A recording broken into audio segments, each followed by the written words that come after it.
Well, Father's Day is almost here, and I am so very proud to have David Blythe as my dad. There's so many wonderful childhood memories that Dad was such a big part of.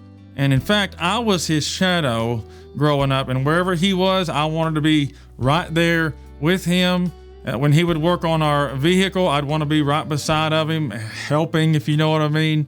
And I'm sure that most of the time, I probably gotten in his way more than anything, but he was so patient with me when I'd ask, now, what's that? Or what are you doing that for? And I was a very curious child growing up. But I'd also see him covered in grease during his repairs. And so I'd associate grease with getting work done. So I remember scooping up grease, handfuls of grease, and I would rub it all over my clothes and all over my pants. And then I'd go inside and I'd tell Mom, I'd say, boy, we're really getting stuff done out there. And I wanted to be with Dad. I loved every moment I got to spend with him. And another childhood memory was when my sister and I were waiting for Dad to get home from work. At his public job, sometimes it would be late in the evening before he would get off work. And we had a big picture window that overlooked our driveway. And many evenings, Sandy and I would stand there waiting to see those car lights coming up toward the house. And you know how children can be. And it would seem like forever that we'd have to wait. But all of a sudden, we'd see those car lights turning into the driveway. And we knew that Dad was almost home. And I remember going over to the switch for the porch light, and I would flash it off and on. And I thought it was the grandest thing when Dad would flash his car lights back at me. And when he walked through the door, we were so excited that he was home. And Sandy and I had a tradition where we would lead him over to the couch and we would each take off his shoes for him. So as you can tell by now, I feel so blessed to have been raised by such a wonderful dad. And our scripture for today comes from Proverbs chapter 20, and I'd like for us to read verse 7. The just man walketh in his integrity, his children are blessed after him. Now this verse fits my dad to a T, and I'm certainly blessed because of him. And a couple years back, my sister and I wrote a song in honor of our dad called Man of Faith. And today I want to share with you how this song came to be. When I was 7 years old, my dad and my mom took a giant step of faith when they committed to a life of full-time ministry and answering the call. As a child, I had no way of knowing how hard it was for Dad to say yes to the Lord and basically say no to financial security. He had always worked a public job.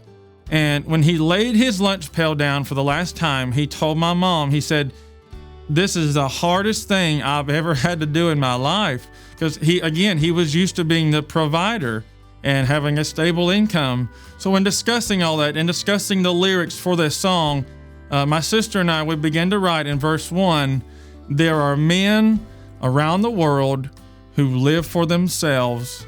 But when you walk in the room, I see someone else. You say you're not perfect, but I know the truth. And I'd like to tell you what I see in you. And the chorus goes on to say, I see a man of God who lives what he believes. A man who shows the world what a Christian should be. I've watched your life. That's why I can say, I see a real man of faith. And when it came time for the second verse, we began reflecting back on Dad's 12-year struggle with rheumatoid arthritis. By the time 2017 had rolled around, he had reached the maximum dosage of his medication, and the doctors basically told him they had done all they could do.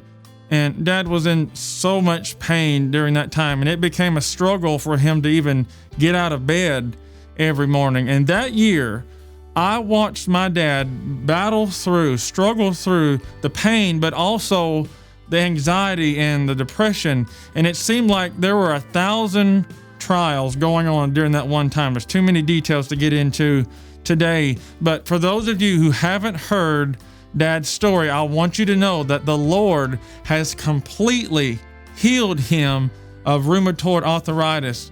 God has given him such a miracle, and he's told his testimony all over the country. And having said all that, you'll understand the second verse when we wrote, "You're a man of devotion, a man of your word, walking every day in the steps of the Lord. You're still standing strong after all you've been through. Oh, how this world needs more men like you." And the bridge says, "I see a warrior, a soldier, a hero in my eyes," and he is that to me. "I see a man who's not afraid to stand for what is right." So, Dad, as we celebrate Father's Day, I want to tell you publicly that I sincerely appreciate the man of faith that you've been to me. You've shown by example how I should conduct myself as a Christian man, and I sincerely appreciate that. Now, for some of you out there today, you may not have a godly father in your life, as I've been blessed to have in mine.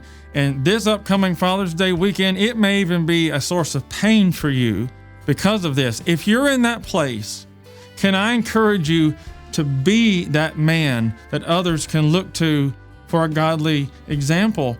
My Christian heritage, just to give you a brief background without going into all the details, my spiritual heritage started with both of my grandfathers taking that step of faith to become a Christian. They didn't have a godly dad either, but they made the decision to be that Christian example to their families. And for you ladies out there who don't have a Christian father, can I encourage you, extend your appreciation to a spiritual father in your life, someone who's made an impact in your Christian walk with the Lord. And I promise you that just a simple card or even just a little word of encouragement this weekend, it will be a bright spot in that person's life.